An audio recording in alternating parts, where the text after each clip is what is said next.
चाह गई चिंता गई मनवा बेपरवाह। जिसको कछु नहीं चाहिए ओ साहन पति साह। जिसकी चाह समाप्त हो गई वह शहंशाह का भी शहंशाह हो जाता है। मनुष्य के दुख का एक ही कारण है, दूसरों से वह उम्मीद पालता है।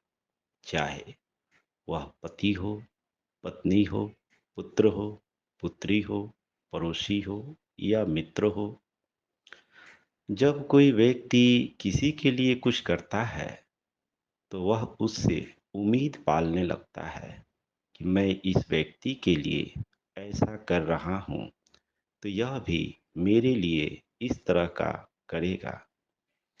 और जब जिस व्यक्ति से हम उम्मीद किए होते हैं और वह समय आने पर हमारे मनोअनुकूल जब काम नहीं करता है तो दुख होता है। और यह प्राकृतिक नियम है कि कोई जरूरी नहीं है कि हम जिसके लिए जैसा करें वह व्यक्ति भी समय आने पर हमारे लिए वैसा ही करे।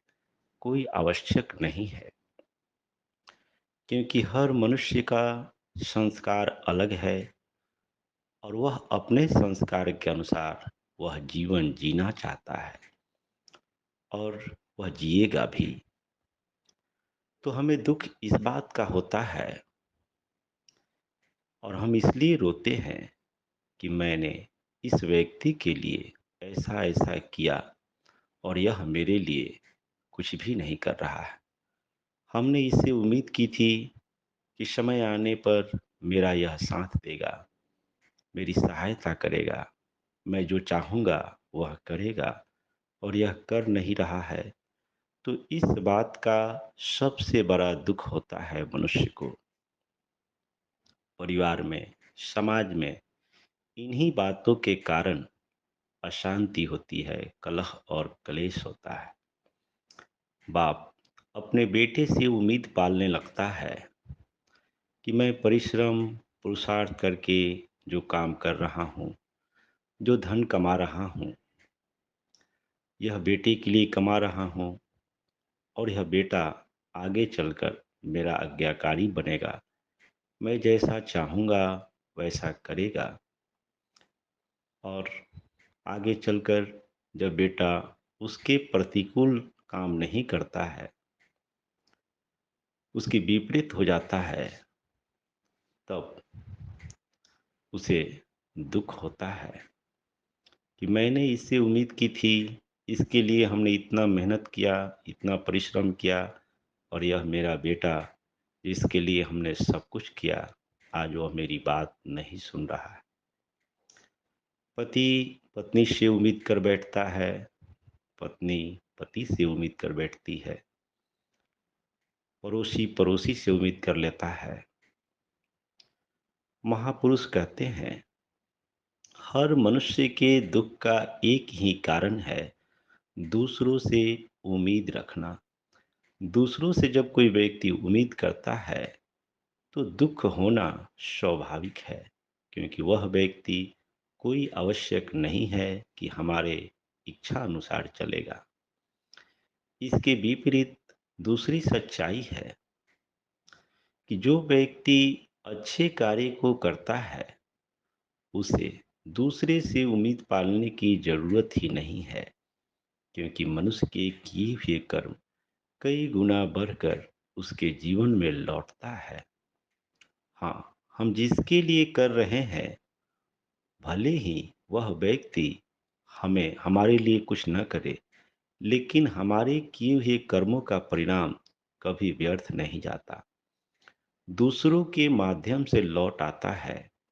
अगर हम अच्छे कर्म किए हैं तो हमें ऐसे लोगों से सहायता मिलती है जिसे न पहले कभी हम मिले हैं, न कभी उसके बारे में सुने हैं, उसके बारे में हम कुछ भी नहीं जानते हैं।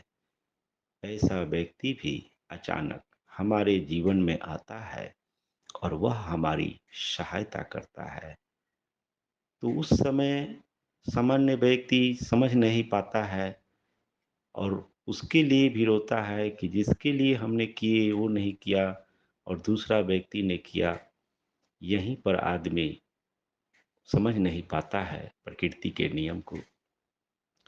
यह प्रकृति का नियम है कि आपने जो किया है, आपके द्वारा किए हुए सत्कर्म और दुष्कर्म आपके जीवन में किसी न किसी माध्यम से लौट कर आ ही जाने वाला है। इसलिए हर महापुरुष यह सलाह देते हैं कि परिवार के लिए जीवन जीते हुए कुछ समय और कुछ संपत्ति समाज के लिए निकालना अनिवार्य है। हो सकता है परिवार के लिए जो आप किए वह आपका कद्र न करे, लेकिन आप जो समाज में कुछ करेंगे उसका परिणाम आपके जीवन में कई गुना बढ़कर लौट कर आने ही वाला है। इसलिए जिस व्यक्ति की चाह समाप्त हो गई, चिंता समाप्त हो गई, वह व्यक्ति बेपरवाह हो जाता है। यानी अब वह निश्चिंत हो जाता है कि इच्छाएं समाप्त हो गई, अब किसकी चिंता करना है। वह प्रकृति के नियम को समझकर पूरी तरह से शांत हो जाता है, निर्भय हो जाता है। कल की चिंता में आज को खोता नहीं, वह आज में जीवन जीता है। उसे विश्वास हो जाती है कि अब मैं अपना मालिक हूँ, मेरा मालिक कोई और नहीं। जब यह भाव उसके मन में आ जाता है तो वह साहू का भी शाह है, वही बादशाह है। इसी को मालकियत कहते हैं। मनुष्य अपना मालिक बने, इसी में उसका सौभाग्य है, इसी में उसके जीवन की सार्थकता है। मित्रों, अगर आप चाहते हैं कि जीवन में सुख शांति और समृद्धि बनी रहे तो इसके लिए यह कदम ही आपको उठाना पड़ेगा कि दूसरों से उम्मीद करना छोड़ दें और निस्वार्थ भाव होकर परिवार और समाज दोनों में समय दें। समाज में समय और संपत्ति यथासंभव देना बेहद अनिवार्य है अगर आप चाहते हैं कि आप जीवन में सुख शांति और समृद्धि को प्राप्त करें। आप सबका मंगल हो, सबका कल्याण हो, सबका भला हो, सबकी स्वस्थी हो, सबकी मुक्ति हो, चहु और सुख हो, चहु और शांति हो।